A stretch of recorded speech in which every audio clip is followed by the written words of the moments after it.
Komið sæl, heilsa ykkur í Jesú nafni.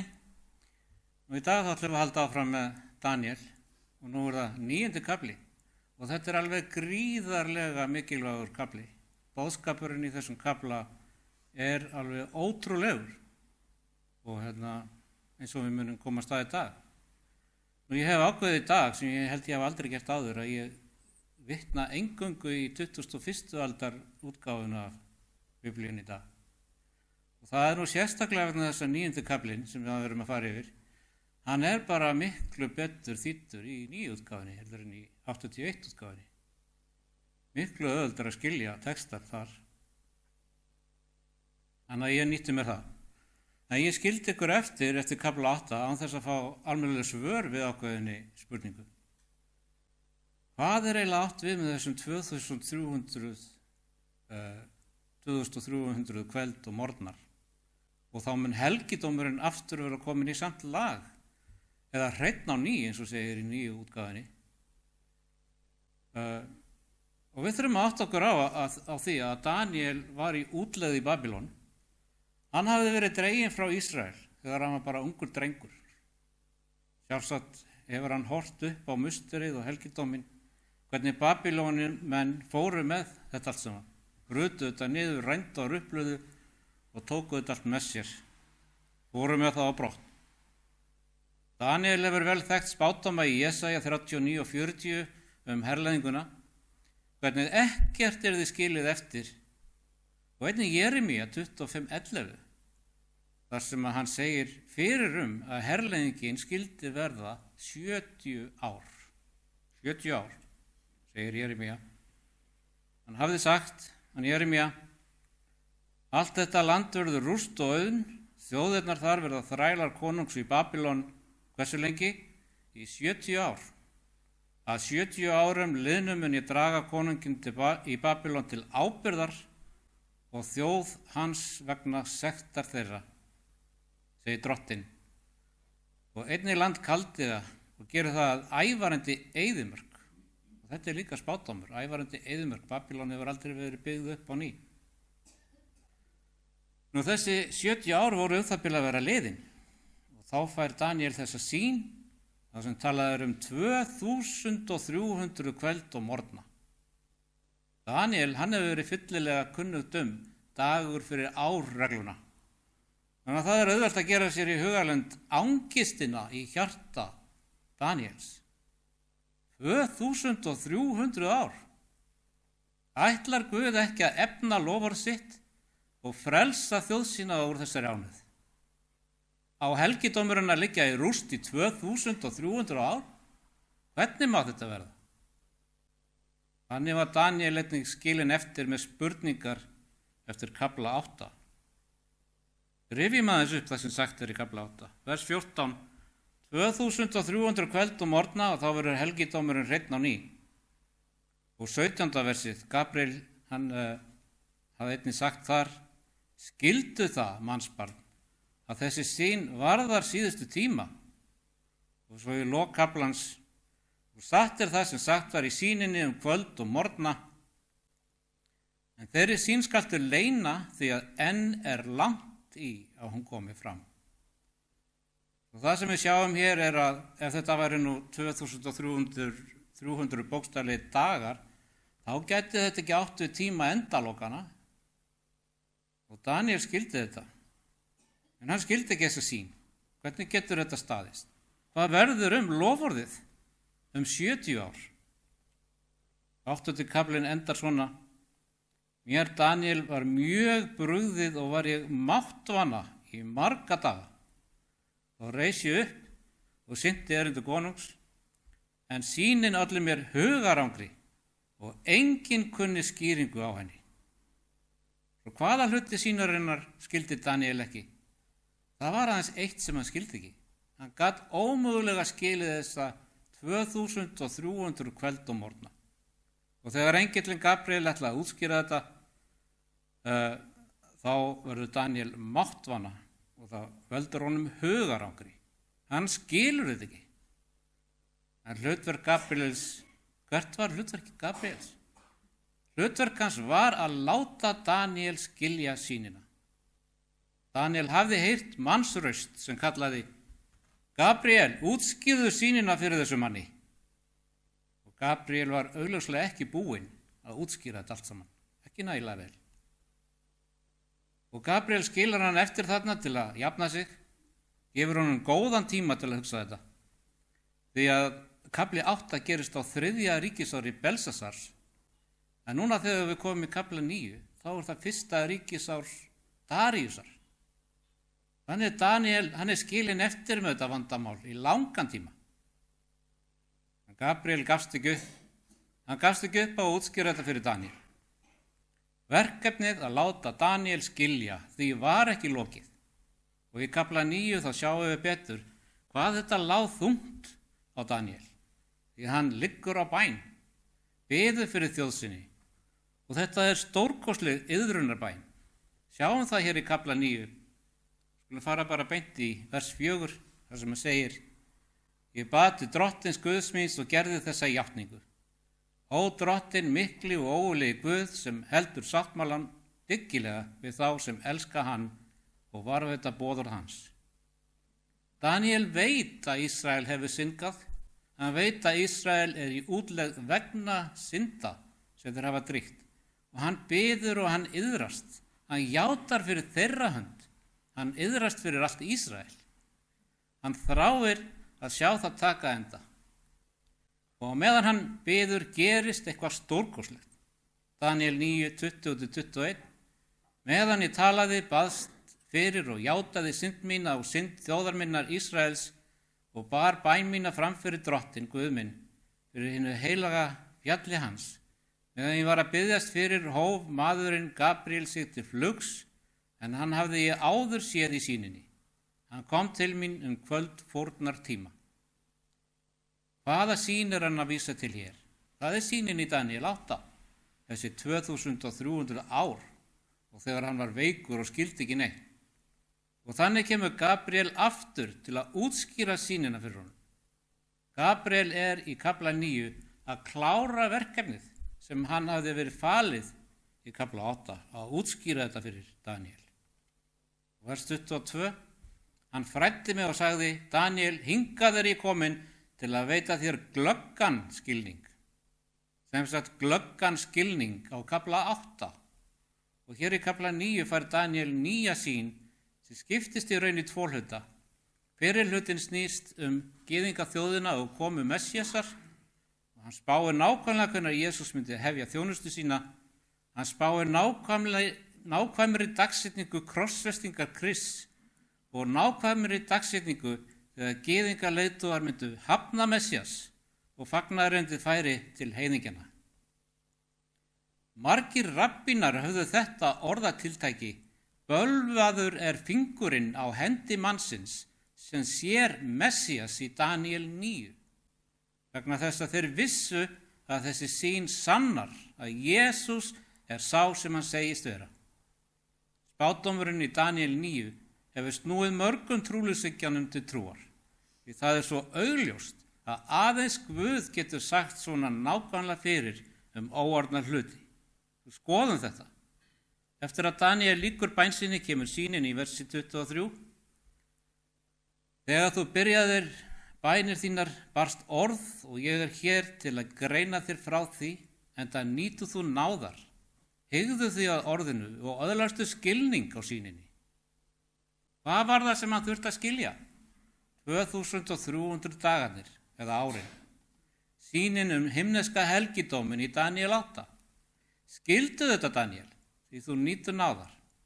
Og þegar við erum á hnjánum og úthellum hjörtum okkar til Guðs, þá njótum við einnig náðar. Við erum ekki skilin eftir ein í þessum heimi. Guð veitir okkur náð. Og vers 24.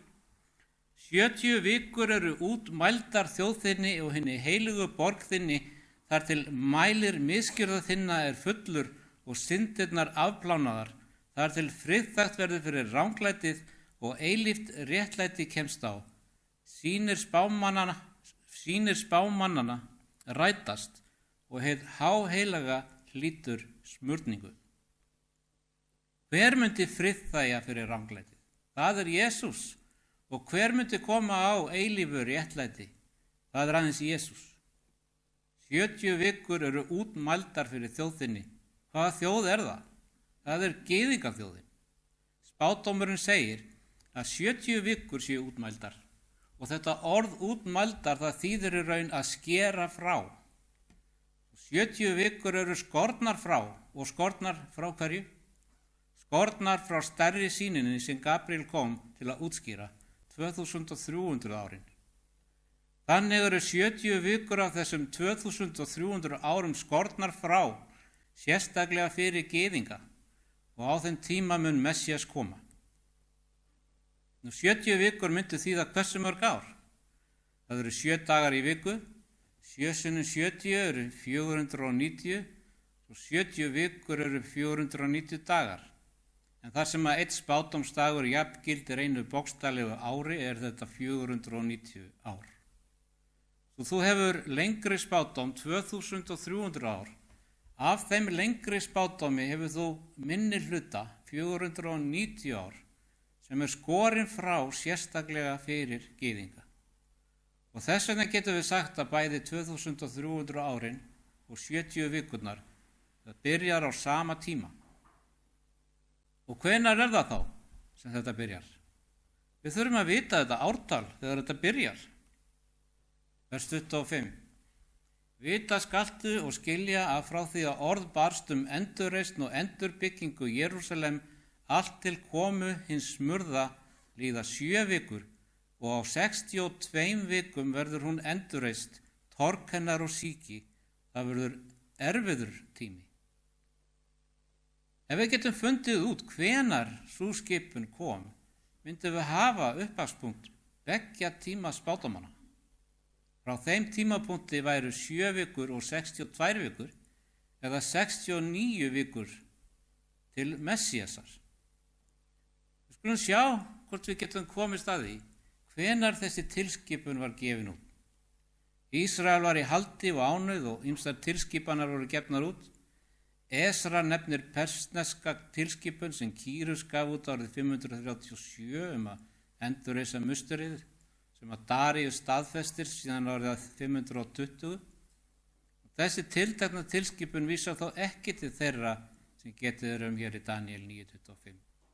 Því samkvæmt orðum Gabriels fól tilskipunin í sér endurbyggingu borgarinnar, ekki bara musterisins. Önnur tilskipun var gefin út af Artaxerxes Persakonungi árið 457 fyrir Krist sem heimilaði endurreisn og endurbyggingu Jerúsalem. Við lesum þetta í Esra-bók. Þessi tilskipun heimilaði gyðingum að stjórna Júda samkvæmt eiginlögum og eina tilskipunin sem uppfyllir spádóminn. Förum í Esra 7. kafla. Það komumst við að því hvenær þessi tilskipun var gefin út. Esra 7:1. Eftir þessa atburði á valdatíma Artaxerxes Persakonungs hélt Esra af stað heimleiðis. Og hver það sem að ríkir á þessum tíma? Það Artaxerxes Persakonungur. Og svo vers 8 og 9. Esra kom til Jerúsalem í 5. mánuði 7. stjórnarárs konungs. Hann hafði ákveðið að halda frá Babylon 1. dag 1. mánaðarins og hann kom til Jerúsalem 1. dag 5. mánaðarins, þar sem gæskurík hönd Guðs hafði verið yfir honum. Svo Esra hann leggur af stað frá Babylon á 7. stjórnarári konungs. Esra með bréf konungs meðferðis. Höldum áfram hér í versi 11-13. Hér fer á eftir afrit þeirra tilskipunar sem Artaxerxes konungur fékk Esra, presti og fræðimanni, sem var fróður boðorð drottins og lög sem hann hafði gefið Ísrael. Og textinn sem kemur hér á eftir bein tilvísun í bréf konungs. Artaxerxes konungur konunganna sendir kveðju Esra presti sem fróður í lögmáli Guðs himminsins. Hér með lýsi ég yfir allir sem eru af þjóð Ísraels í ríki mínu, þar með taldir allir prestar og levitar sem vilja skulu fara með þér til Jerúsalem. Og þegar Esra heldur af stað á 7. ári konungs, þá hann með þetta bréf meðferðis.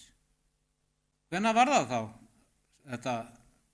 þetta gerist og hvenær var 1. ár Við þurfum að vita hvenær fyrsta ár Artaxerxes. Við þurfum að vita það til að átta okkur á hvenær 7. árið hans er. Og það vafðist talsvert fyrir mér, því að ef þú googlar þetta, að þá færðu árið 465. Og það var ekki alveg að passa. En það var svo gervigreindin sem að bjargaði mér hér. Það voru nefnilega mörg dagatölu í gangi á þessum tíma. Og samkvæmt dagatali gyðinga þá byrjaði hann árið 464, samkvæmt gyðingadagatalinu. Og síðan þurfum við að draga frá 7 ár, því þetta er fyrir Krist. Þá þurfum við að draga frá. 464 mínus 7 eru 457. 464 mínus 7 eru 457. Og þetta er allt svolítið snúið. Þegar það eru mörg dagatöl og svo þarf það að reikna tilbaka þegar það er fyrir Krist. En það er árið 457 sem að Esra arkar með þetta bréf konungs til Jerúsalem. Og förum aftur í Daniel 9 og vers 25. Vita skaltu og skilja að frá því að orð barst endurreisn og endurbyggingu í Jerúsalem, hvenær kom svo tilkynning eða tilskipun? 457. Allt er komið hins smurða. Og hver er hins smurði? Jesús.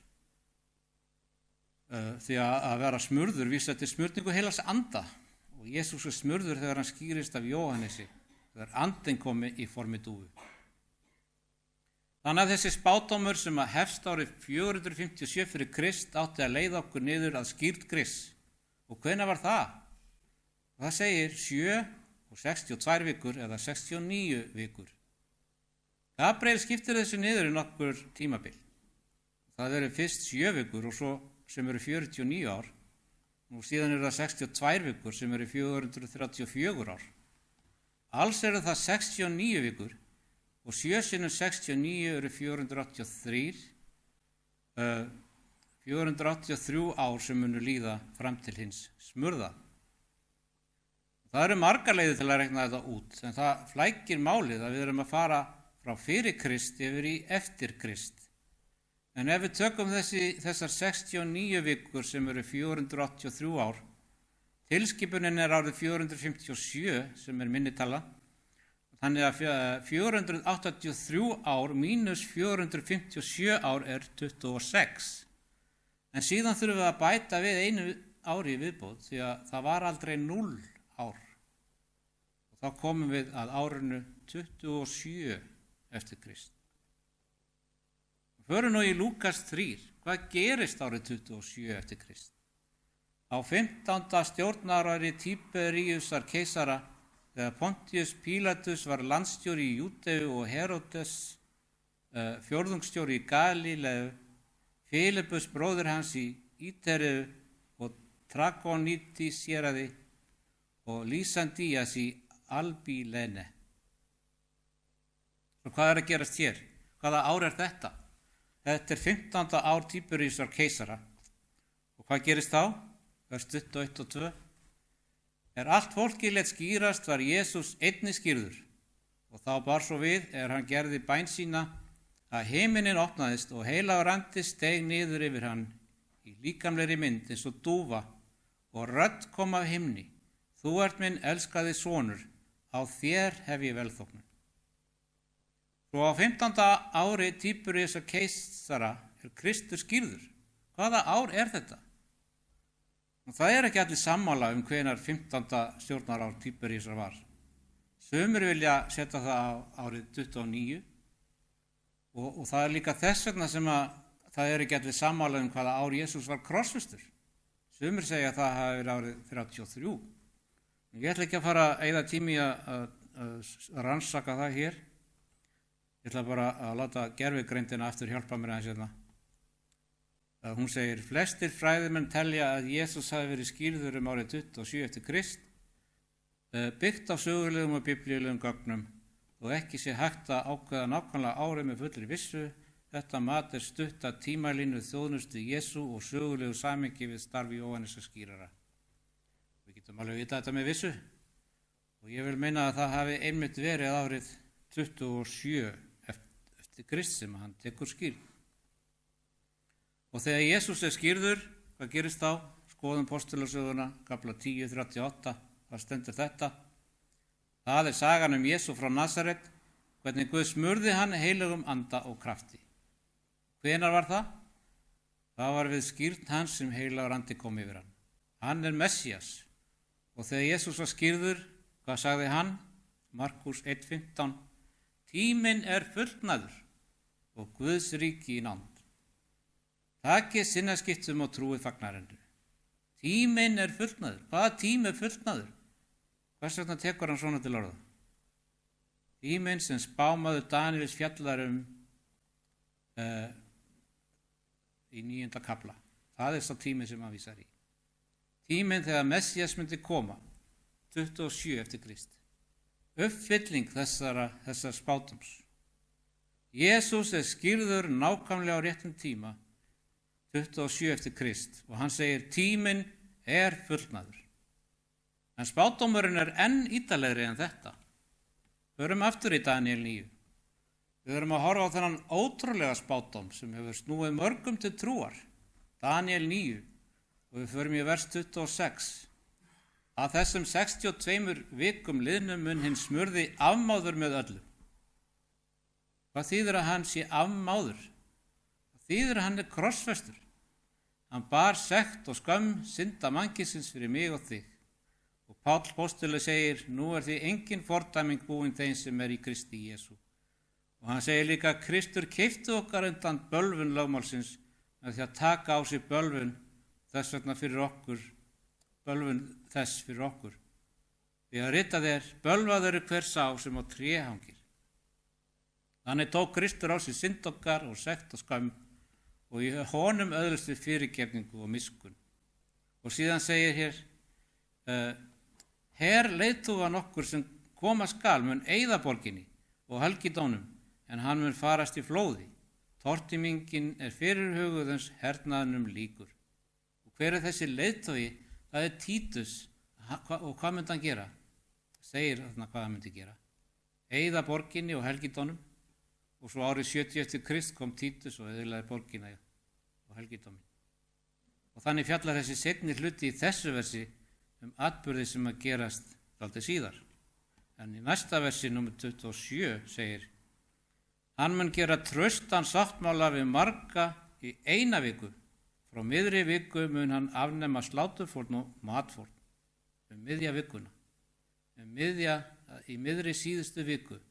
Miðju þessara 7 ára myndi Kristur afnema sláturfórn. Hvað er miðjan af 7? 3,5. Hann er skírður haustið 27, 3,5 ár frá haustinu 27, það færir okkur til vorsins 31. Vorið 31 hangir Jesús á krossinum með nagla í höndum og þyrnikórun á höfði og blóð rennur niður andlit hans og hann deyr fyrir mig og fyrir þig. Hver er aðal hátíð gyðinga á vorin? Páskahátíðin eða Passover eins og þeir kalla það. Og Kristur, páskalambið okkar, er fórnað. Ekki bara á nákvæmlega réttum degi, heldur líka á nákvæmlega réttum tíma dags.